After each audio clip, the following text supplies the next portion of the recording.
Assalamualaikum my dear students, welcome back to my channel. Amjad Sadiq biology. आज हम second year biology के chapter inheritance का sex linkage in humans को discuss करेंगे। ये टॉपिक हमने स्टार्ट किया है। इसी टॉपिक में सबसे पहले हमने एक्स लिंक्ड रिसेसिव ट्रेड्स के बारे में डिस्कस किया। इससे पहले जो दो प्रीवियस जो लेक्चर्स थे, सेक्स लिंक्ड रिसेसिव ट्रेड्स में मैंने दो एग्जाम्पल डिस्कस कर दिए। एक हीमोफीलिया की डिजीज़ के बारे में था और एक कलर ब्लाइंडनेस के बारे में था, और थोड़ा बहुत मैंने डायबिटीज इंसिपाइटिस के बारे में भी डिस्कस किया।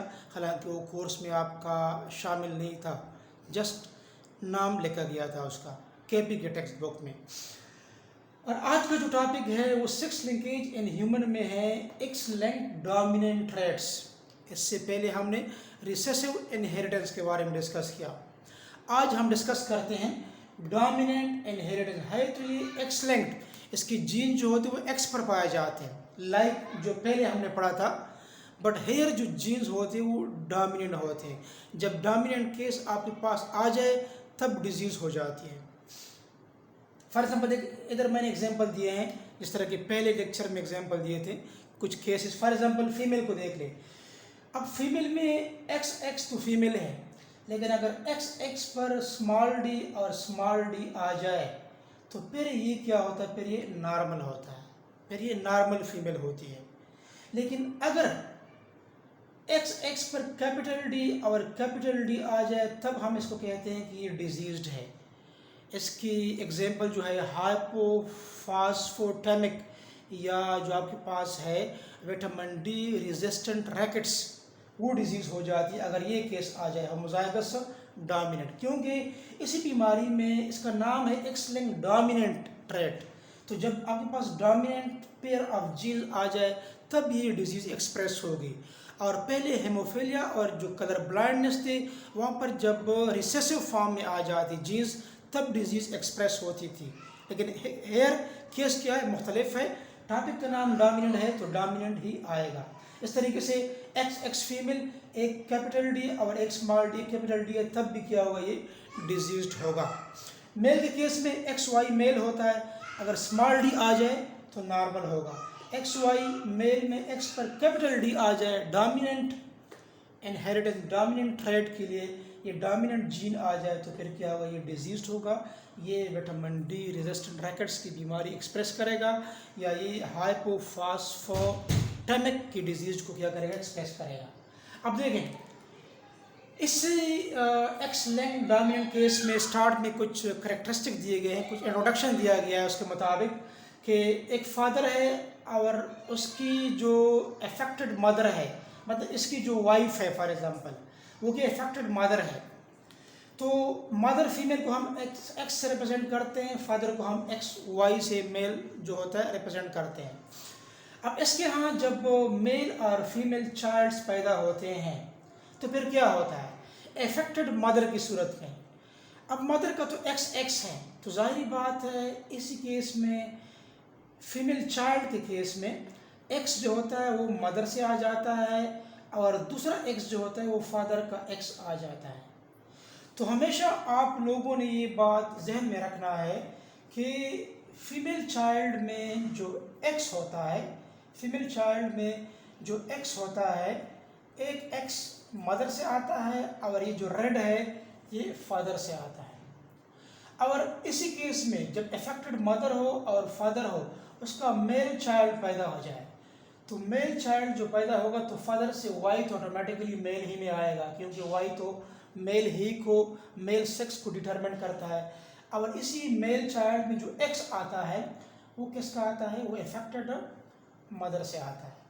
तो क्या मतलब हो गया इसका कि फीमेल चाइल्ड में एक एक्स मदर से आ गया और मेल चाइल्ड में एक एक्स भी फीमेल से आ गया। तो इन दोनों के एक्स मेल में भी जाते हैं और एक एक्स फीमेल में भी जाता है, तो 50% चांस ऑफ इनहेरिटेंस, 50% चांस दोनों का होता है कि एक एक्स मेल में जाता है और एक एक्स जो होता है फीमेल चाइल्ड में जाता है। ठीक है, इस तरीके से अगर मैं आपको ये दूसरा जो आपका केस दिया गया है, फॉर एग्जांपल इसी कैमरे को मैं थोड़ा सा इसको मूव करता हूँ, थोड़ा सा राइट साइड पर, अगर आप इसको देखें इसमें भी थोड़ा सा ऑपोजिट केस दिया गया है। इसमें दिया गया है कि अफेक्टेड फादर क्रॉस किया गया है मदर के साथ, नॉर्मल के साथ। जब आपके पास अफेक्टेड फादर होगा, इस पर कोई जीन डिजीज्ड है, ठीक है। अब देखें, इसी मदर और फादर के क्रॉस होने से फीमेल चिल्ड्रन भी पैदा हो जाते हैं और मेल चिल्ड्रन भी पैदा हो जाते हैं। पहले हम लेते हैं फीमेल चिल्ड्रन को। अफेक्टेड फादर के केस में जो फीमेल चिल्ड्रन पैदा होते हैं तो उसके बच्चियां जो होती है, डॉटर, वो भी इफेक्टेड होती है क्योंकि फादर इफेक्टेड है। और आप लोगों को मैंने पहले लेक्चर में बताया था कि फादर में एक्स वाई जो एक्स होता है जीन, तो एक्स लिंक्ड ट्रेट हम पढ़ रहे हैं, तो इफेक्टेड जीन होगा तो एक्स पर होगा। और ये एक्स किधर आता है, डॉटर में आता है, ये एक्स डॉटर में आ गया।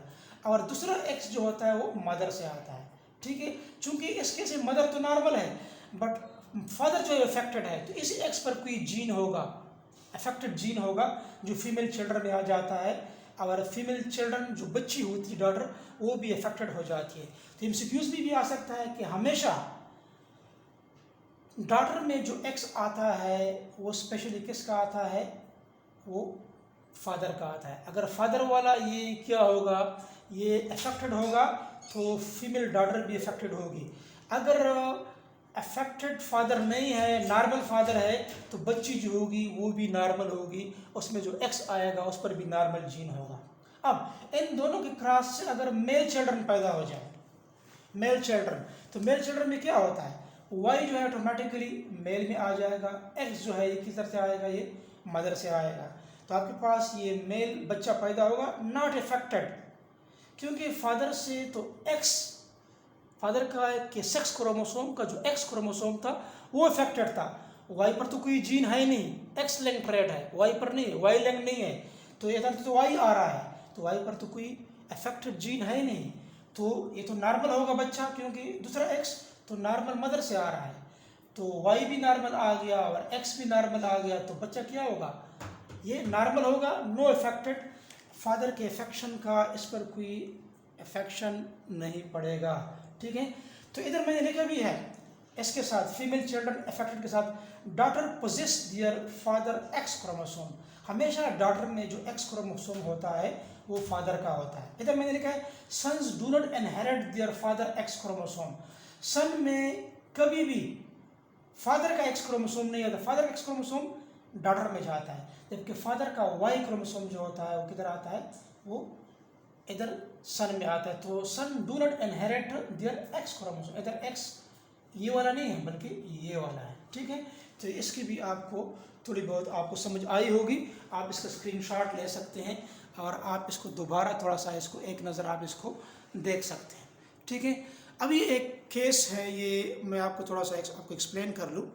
फॉर एग्ज़ाम्पल देखें, यहाँ पर इसी केस में हमने लिया है कि अगर आप देखें कि जो आपके पास एक्स लिंक्ड डोमिनेंट इनहेरिटेंस है, क्या एक्स लिंक्ड डोमिनेंट इनहेरिटेंस जो है आपके पास, उसका एग्जाम्पल मैंने बताया था आप लोगों को कि विटामिन डी रेजिस्टेंट रैकेट्स, और इसको हाइपोफॉस्फेटेमिक भी कहा जाता है। अब पुराना नाम इसका हाइपोफॉस्फेटेमिक है, जबकि आजकल इसको विटामिन डी रेजिस्टेंट रैकेट्स कहा जाता है। अब देखें इसको थोड़ा सा, अगर मैं आपको बताऊं कि इसी बीमारी में आपके पास क्या है,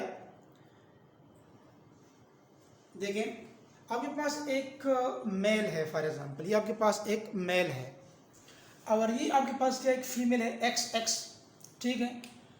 अब यहाँ पर आपके पास मेल जो इस पर कैपिटल डी डोमिनेंट है, तो ये चूंकि एक्स लिंक्ड डोमिनेंट रेट हम पढ़ रहे हैं, तो ये मेल जो है ये डिजीज्ड है, ये विटामिन डी रेजिस्टेंट रैकेट्स का डिजीज़ है या हाइपोफॉस्फेटेमिक का डिजीज्ड पर्सन है। इसको हमने रेट से हम रिप्रेजेंट करते इसी साइन से, ये जो आपके पास रेक्टेंगुलर स्ट्रक्चर है। और x x female small D जब आ जाए तो आपके पास फिर क्या होती है, आपके पास नॉर्मल होती है। ग्रीन कलर हम नॉर्मल के लिए इस्तेमाल करते हैं, रेड कलर हम अफेक्टेड के लिए हम इस्तेमाल करते हैं। और ये राउंड होता है फीमेल नॉर्मल, और जो एबनॉर्मल होता है या डिजीज्ड होता है वो इस तरह रेक्टेंगुलर होता है और रेड होता है। तो इसी केस में हमने एक डिजीज्ड मेल को नॉर्मल फीमेल के साथ क्रॉस किया है। ये वाला केस पहले जो हमने एक्स लिंक्ड रिसेसिव ट्रेट पढ़ लिए कलर ब्लाइंडनेस और हेमोफीलिया के केस में, इससे ये अपोजिट है जो मैंने डिस्कस कर दिया। अब देखिए इसकी फिर गिमीट्स बन जाती है, गिमीट, ये गिमीट, ये गिमीट और ये गिमीट, ठीक है। फॉर एग्जांपल ये आपके पास एक्स है, एक्स कैपिटल डी इधर आ गया, इधर से एक्स स्मॉल डी आ गया, इधर से वाई आ गया और इधर से दोनों स्मॉल तो एक स्मॉल डी इधर आ गया। तो आपके पास टोटल आपके पास 4 बच्चे पैदा हो जाते हैं F1 में, 4 बच्चे, लेकिन वो 2 बच्चे इस तरह है, 2 बच्चे इस तरह है, तो हमने एक लिया है इससे, क्योंकि वो दूसरा भी इसी तरह है और इसी फीमेल के केस में दूसरा भी इसी तरह का है। तो 2 बच्चे, 4 बच्चे हैं लेकिन हमने 2 लिए हैं, क्योंकि फीमेल बच्चों का केस भी सेम है, दोनों जो है क्या है कैपिटल डी है, तो ये क्या है, ये विटामिन डी रेजिस्टेंट रैकेट्स की बीमारी इसको है, और ये वाला क्या है, ये वाला आपके पास नॉर्मल है, ठीक है।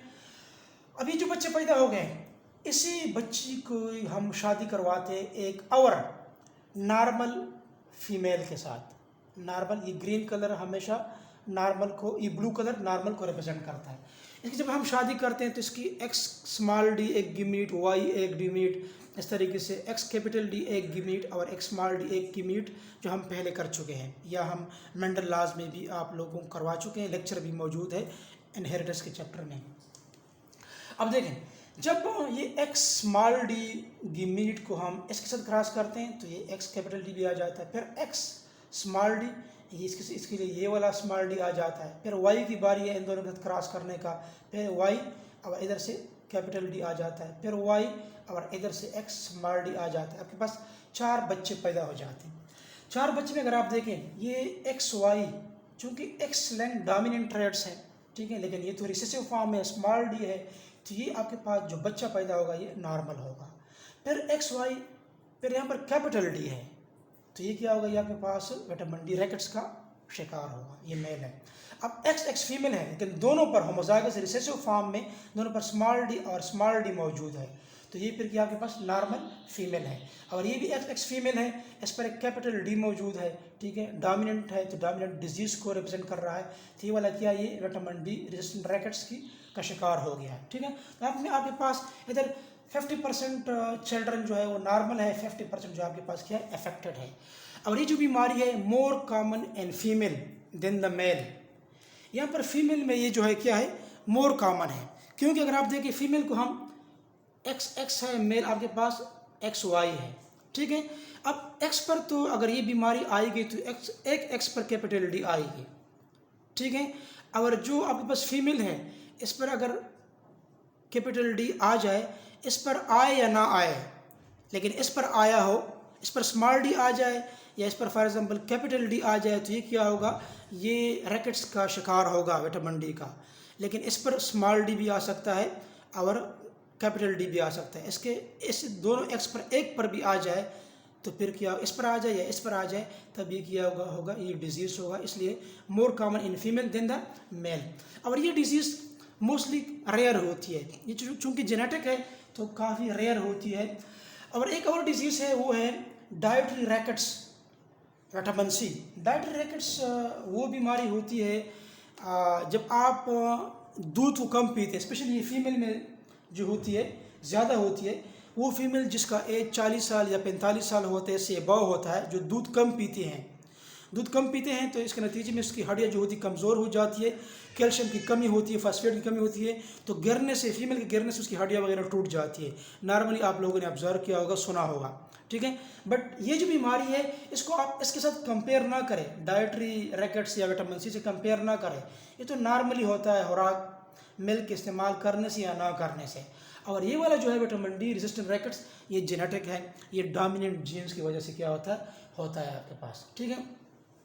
अब ये केस आपको मैंने समझा दिया, इसमें मैंने ये बता दिया कि यहाँ पर जो अफेक्टेड जीन है ये क्या हो जाता है, पहले ये इसके बच्चों में आ जाता है, फिर इसके बच्चों से फिर ये मेल में आ जाता है। इस तरीके से क्या होता है आगे इनहेरिट होता है। एक और चीज़ है जो स्पेशली जो पंजाब का टेक्स्ट बुक है उसमें उन्होंने एक येलो बॉक्स में दिया गया है कि TFS, ये TFS बेसिकली क्या होता है। TFS से बनता है टेस्टिकुलर फेमिनाइजेशन सिंड्रोम। और ये TFS जो होता है ये रिसेसिव ट्रेट के लिए होता है और ये एक्स लिंक्ड होता है। फॉर एग्जांपल देखिए, ये आपके पास पेयर ऑफ सेक्स क्रोमोसोम है XY, एक मेल है, मेल का सेक्स क्रोमोसोम क्या होता है XY होता है, ठीक है। और Y को हम J शेड भी ड्रा कर सकते हैं। और आपको ये भी पता है कि Y का जो शॉर्ट आर्म होता है इस पर SRY रीजन होता है। SRY रीजन का मतलब क्या है? Sex region on Y chromosome. ये sex region on Y chromosome का ये रीजन है। और ये आपको पता है कि SRY जो होता है ये मेलनेस को डिटरमिन करता है, मेल करेक्टर को डिटरमिन करता है। बेसिकली ये फिर मेल में क्या प्रोड्यूस करते हैं, ये बेसिकली आपके पास एंड्रोजन या स्पेशली एंड्रोजन हार्मोन जो होते हैं, जो ग्रुप ऑफ सेक्स हार्मोन्स हैं इन मेल्स में, जो मेल करेक्टरिस्टिक देते हैं उसकी हार्मोन्स को एक्टिवेट करते हैं, जिसमें टेस्टोस्टेरोन भी शामिल होते हैं। सिंपल इज दैट कि ये SRY जो होते हैं ये टेस्टोस्टेरोन हार्मोन प्रोड्यूस करते हैं, मेल हार्मोन प्रोड्यूस करते हैं और मेल में मेल सेकेंडरी सेक्सुअल करैक्टर को एक्सप्रेस करते हैं। लेकिन जब इसी SRY जो मेल पर लोकेट है इसके सामने जो X क्रोमोसोम है उस पर ये TFS जीन है। TFS टेस्टिकुलर फेमिनाइजेशन सिंड्रोम के लिए क्या होता है, ये रिस्पॉन्सिबल है। अगर ये चूंकि रिसेसिव ट्रेट है, अगर ये रिसेसिव फॉर्म में आ जाए तो रिसेसिव फॉर्म में जब ये आ जाता है तो फिर क्या हो जाता है, ये ऐसे केमिकल ये इस अपने आप को इस तरह एक्सप्रेस करता है, या ऐसे केमिकल रिलीज करते हैं जो Y पर जो SRY जीन है, जो वो group of sex hormone androgen produce करते हैं, टेस्टोस्टेरोन प्रोड्यूस करते हैं, जो मेलनेस देता है, तो ये कंप्लीटली मेलनेस को ये एक्सप्रेस नहीं कर सकता because of this TFS expression. दोबारा सुने, जब भी TFS X क्रोमोसोम पर मेल में रिसेसिव फॉर्म में होता है तो सामने वाले Y पर जो SRY जीन है, जो androgen group of sex hormone के लिए रिस्पॉन्सिबल है, टेस्टोस्टेरोन हार्मोन प्रोड्यूस करता है, मेल करेक्टर देता है, ठीक है। तो क्या हो जाता है, इसी TFS के एक्सप्रेशन के नतीजे में ये प्रॉपरली SRY मेल करेक्टर नहीं दे सकता। एज ए रिज़ल्ट आपको ये वाला मेल जो होता है फिनोटाइपिकली नॉर्मल फीमेल लगेगा, नॉर्मल वोमेन लगेगा, फीमेल है तो ये जीनोटाइपिकली मेल, बट ये आपको क्या लगेगा, ये आपको मेल लगेगा। जब ये आपको मेल लगेगा तो इसके जो सिम्टम्स हैं, इधर अगर मैं कैमरे को थोड़ा सा राइट साइड पर मूव कर लूँ, इधर देखिए आप थोड़ा सा, इधर मैंने इसके सिम्टम्स वगैरह जो लिखे हैं, तो ये तो मैंने आपको बता दिया कि ये तो XY है, ये तो है तो ये मेल, बट क्या होगा, फिनोटाइपिकली नॉर्मल वोमेन लगेगा, ठीक है। ब्रेस्ट डेवलपमेंट इसकी होगी लाइक फीमेल, नॉर्मल जेनिटेलिया भी होगा इसका, वेरिएबल विजाइना, डेथ विजाइना भी वेरिएबल होगा, ठीक है। यूटेरस इसमें एब्सेंट होगा, टेस्टिस इसमें नहीं होंगे प्रॉपरली, स्पर्म प्रोडक्शन भी नहीं होगा, ठीक है।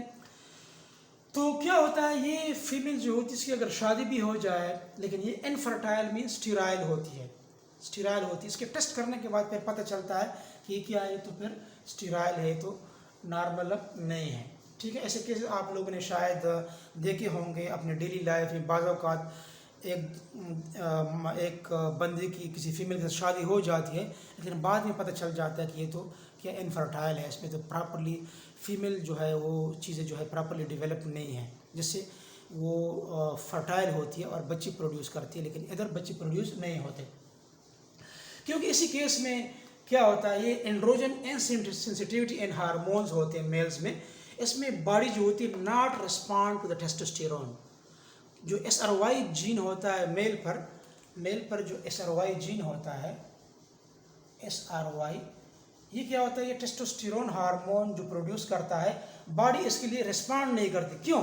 क्योंकि इसके सामने क्या होता है, यहाँ पर TFS होता है, टेस्टिकुलर फेमिनाइजेशन सिंड्रोम होता है।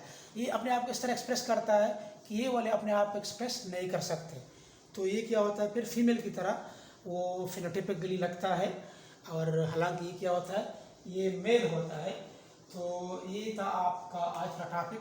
उम्मीद है आपको समझ आया होगा। अगर आपको ये टॉपिक पसंद आया है तो मेरे चैनल को सब्सक्राइब करें, दोस्तों के साथ शेयर करें, कमेंट करें और अपने दुआओं में हमें ज़रूर याद रखें। अल्लाह हाफ़िज़।